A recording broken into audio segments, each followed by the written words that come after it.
క్రమశిక్షణ తక్కువగా ఉంటుంది చాలా మంది తండ్రి దగ్గర ఉన్న పిల్లలకి. ఎందుకంటే తల్లి అలా సంరక్షిస్తుంది కాబట్టి. కానీ తల్లి లేకపోయినా చాలా చక్కగా బళ్ళోకి రానివ్వకపోయినా, మనం బళ్ళోకి వెళ్ళనివ్వలేదు అనుకో పిల్లల్ని, ఆడికి ఇప్పుడు ట్యాబ్లు ఉంటున్నాయి, మొబైల్ ఫోన్ ఉంటుంది, పట్టుకోలేదంటే టీవీ ఉంటుంది, అక్కడ కూర్చొని ఉంటాడు. కానీ ఇప్పుడు బాబాసాహెబ్ అంబేద్కర్ అవేమీ పట్టించుకోలేదు. ఆ చక్కగా తండ్రి ఆ సుబేదార్ వ్యవస్థ చేసి ఆయన బళ్ళో అడిగి జాయిన్ చేస్తే చక్కగా నన్ను ఎందుకు జాయిన్ చేశాడు అని ఆలోచించాడు బాబాసాహెబ్. ఓహో, నా జాతి అంటే అప్పుడే చిన్నప్పుడు అందరూ చూశారు. అంబేద్కర్కి ముందు ఎవరో కూడా బళ్ళలోంచి ఇంటి వైపు పడలేదా? అంబేద్కర్కి ముందు ఎవరికీ కూడా కత్తిరింపు వేయించనని పంపించేయలేదా? అంబేద్కర్కి ముందు ఎవరికీ కూడా మంచినీళ్ళు వేయను అని తోసేయలేదా? ఆయనకు ముందు అనేక మందిని చేశారు.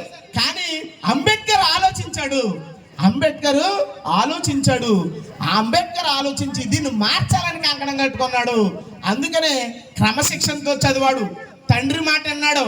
ఎంత బాగా అన్నాడంటే, బాబు రాత్రంతా నువ్వు చదువుకోరా, నేను ఆ చిన్నిల్లులో నువ్వు చదువుకోరా, నేను బయట కూర్చుంటానంటే ఆయన ఆ కష్టాన్ని ఎలా గుర్తుంచుకున్నాడు తెలుసా? తల్లిదండ్రుల కష్టాన్ని.